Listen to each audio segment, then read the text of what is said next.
supaya kita tuh punya self quality yang mungkin orang tuh nggak bisa mandang kita tuh kayak sebelah mata lah istilahnya, Coach. Oke. Ada nggak sih teknik NLP atau tips dari NLP nih, Coach?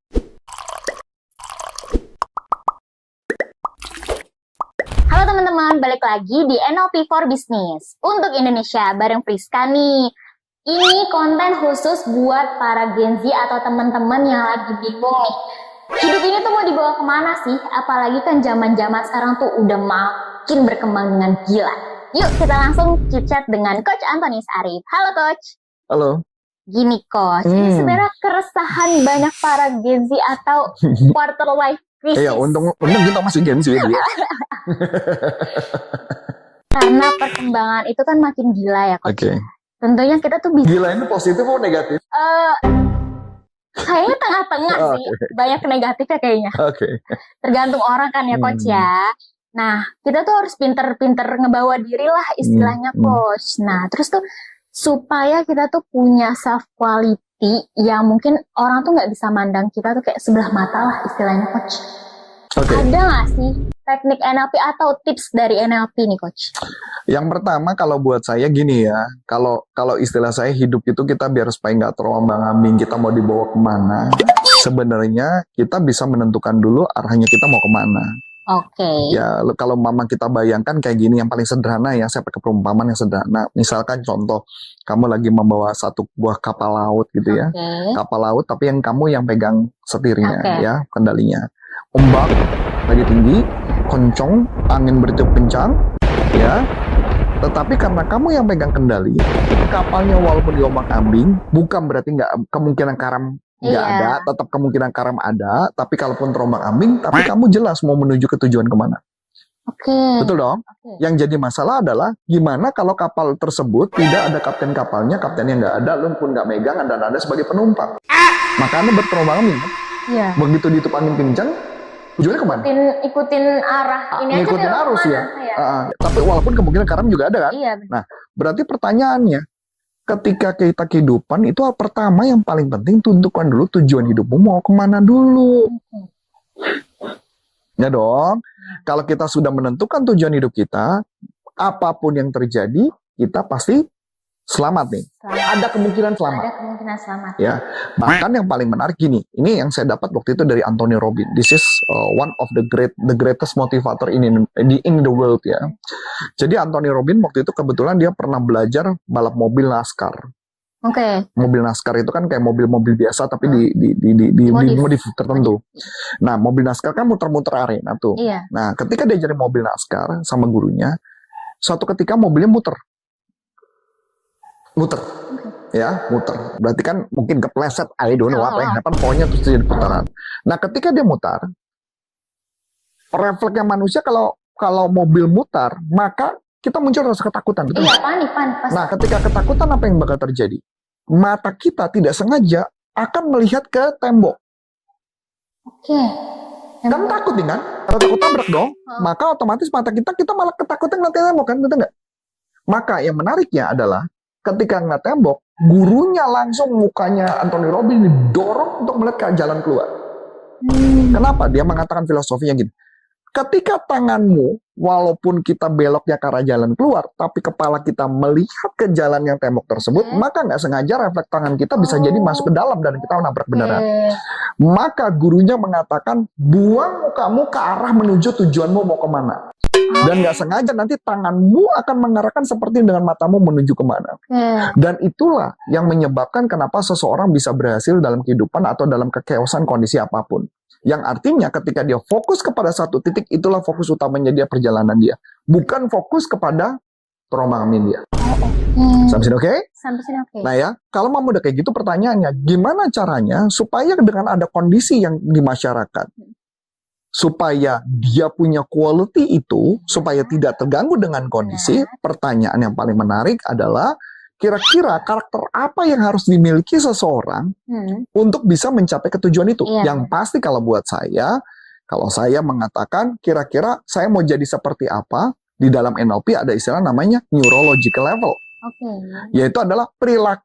neurological level tuh yang pertama di paling bawah adalah behavior. So berarti perilaku apa yang harus saya miliki supaya saya bisa mencapai ketujuan di sana. Oke. Betul dong? Betul. Nah, mungkin perilakunya tersebut adalah nggak usah pikirin omongan orang lain. Oh, oke. Just lakukan aja. Iya. Atau gaya pakaian kita. Oke. Ya dong, penampilan kita. Makanya kenapa saya selalu concern kan, Iya. seorang sales idealnya pakai baju warna apa, Iya. yang busana muslim, yaitu jilbabnya mesti warna apa, dan sebagainya. Iya. Karena buat saya itu adalah cerminan kamu nih, behavior kamu mau kemana nih. Masuk akal kan?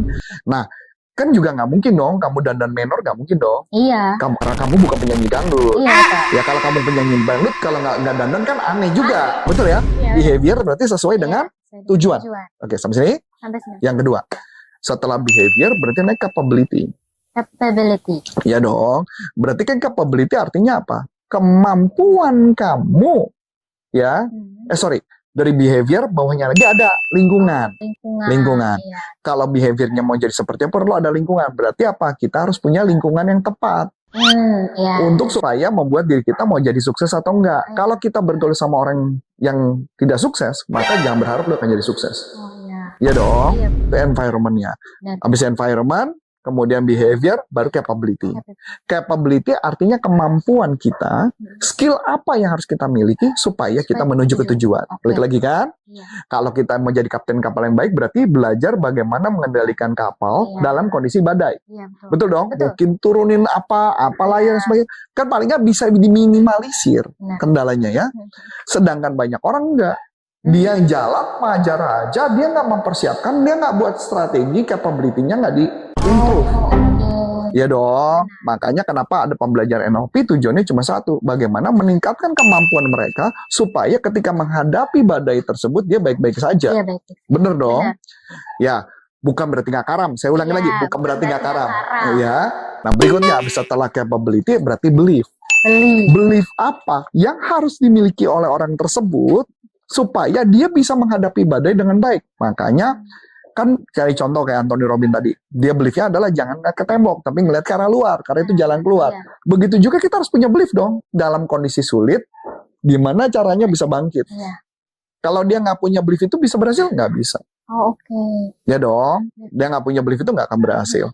Nah, setelah belief, naik ke value. Value adalah nilai-nilai yang paling penting dalam hidup. Kriteria penting nilai dalam hidup apa saja? Misalkan untuk mencapai tujuan, mungkin achievement, mungkin juga family, Iya. mungkin juga God atau spiritual. Anything apapun itu mengarah ke sana atau tidak. Kalau nggak mengarah berarti ada guna nggak? Enggak. Buat apa?